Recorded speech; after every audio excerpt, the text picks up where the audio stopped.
कामचोर देवरानी। एक बार की बात है, सुषमा अपने पूरे परिवार के साथ खुशी खुशी मोहन नगर में रहती थी।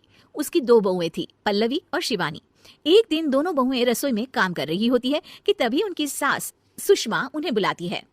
अरे बहू, जरा इधर तो आना। शिवानी, जरा जाकर देखना सासू माँ क्या कह रही हैं। दीदी आप ही देख लो ना जाकर, आपको भी तो सुनाई दे रहा है। अरे मैं आटा गूंद रही हूँ ना, तुम चली जाओ। हाँ तो मैं भी तो सब्जी काट रही हूँ ना दीदी। अरे बहू जल्दी आओ। ओह, ये तो जाएगी नहीं, मैं ही जाकर देखती हूँ कि क्या करना है। पल्लवी सुषमा के कमरे में जाती है। जी मम्मी जी, क्या हुआ? शाम को घर पर कुछ मेहमान आने वाले हैं, तो तुम अच्छा सा खाना बना लेना बहू। ठीक है मम्मी जी, आप बता दीजिए क्या क्या बनाना है और कितने लोग आ रहे हैं। सुनील की मौसी जी और उनका पूरा परिवार आ रहा है। कुल मिलाकर 3 लोग और हमें मिलाकर हुए 9 लोग। तो अभी से ही तैयारी करना शुरू कर दो। और हाँ, घर की सफाई भी कर देना, हाँ अच्छे से। जी मम्मी जी, सब काम हो जाएगा, आप चिंता मत कीजिए। पल्लवी शिवानी को घर में मेहमान आने वाले हैं इसके बारे में बताती है।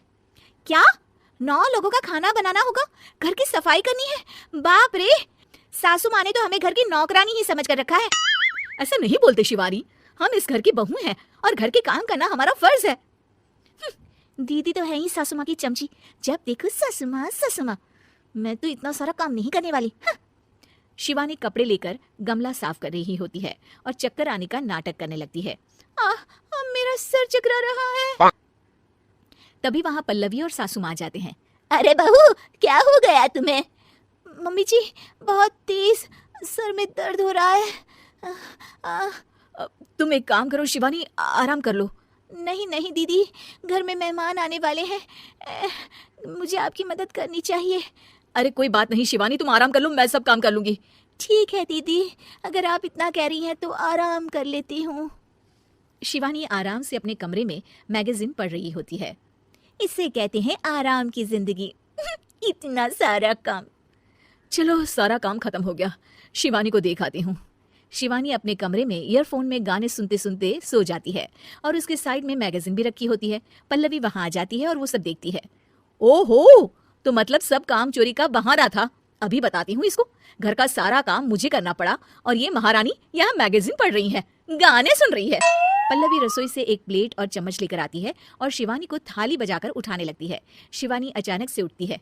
उठ गई महारानी, गाने भी सुन लिए, मैगजीन भी पढ़ ली। तुम तो बहुत बड़ी झूठी निकली शिवानी। तुमने सर दर्द का बहाना बनाया ताकि काम करने से बच सको। हाँ बनाया बहाना, तो क्या करती, इतने सारे काम करती। मुझे कोई शौक नहीं है चापलूसी का। क्या चापलूसी? तुम्हें लगता है कि मैं सारे काम चापलूसी के लिए कर रही हूँ? नहीं तो क्या। तभी वहाँ सासू माँ आ जाती हैं। अरे बहू, वो लोग बस आने ही वाले हैं, तुम तैयारियां कर लो। जी सासू माँ, तुझे तो मैं बाद में देखती हूँ। सब खाना खाने बैठते हैं और खाना शुरू करते हैं। तभी सुनील की मौसी बोलती है। वाह भाई वाह, खाना तो बहुत ही अच्छा बना है सुषमा जी, एक एक चीज में क्या स्वाद है। ये सुनकर शिवानी मुंह बना लेती है। उसे अपनी जेठानी की इतनी तारीफ राज नहीं आती। आपकी बहुएं तो बहुत ही अच्छा खाना बनाती है। हाँ बनाती तो दोनों ही अच्छा है, पर आज ना ये सारा खाना बड़ी बहू ने बनाया है।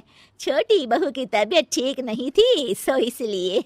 मानना पड़ेगा सुषमा जी, आपकी बड़ी बहू तो बहुत ही गुणवान है। पल्लवी की तारीफ सुनकर शिवानी को जलन होती है। पल्लवी ये सुनकर खुश हो जाती है और शिवानी की तरफ देखकर उसे चिढ़ाती है। कुछ देर बाद मेहमानों के जाने का वक्त हो जाता है। मौसी जी सबके लिए उपहार लाई होती है। वो सबको शगुन के पैसे देती हैं और अंत में पल्लवी के पास आती है। तुम्हारे लिए शगुन का लिफाफा तो है ही, पर बहू तुम्हें एक और उपहार भी मिलेगा इतना अच्छा खाना बनाने के लिए। मौसी अपने सोने के कंगन निकालकर पल्लवी को पहना देती है। ये लो, ये मेरे मनपसंद कंगन है, अब से ये तुम्हारे हुए। धन्यवाद मौसी जी। ये देखकर शिवानी तो पूरी तरह से जल जाती है और गुस्से से रसोई में चली जाती है। तभी वहां पल्लवी आ जाती है और उसे अपने कंगन दिखाने लगती है। देवरानी जी, अब आपका सर दर्द ठीक तो है ना? मुझे लगता है कि अब सर दर्द शुरू हो गया होगा आपका।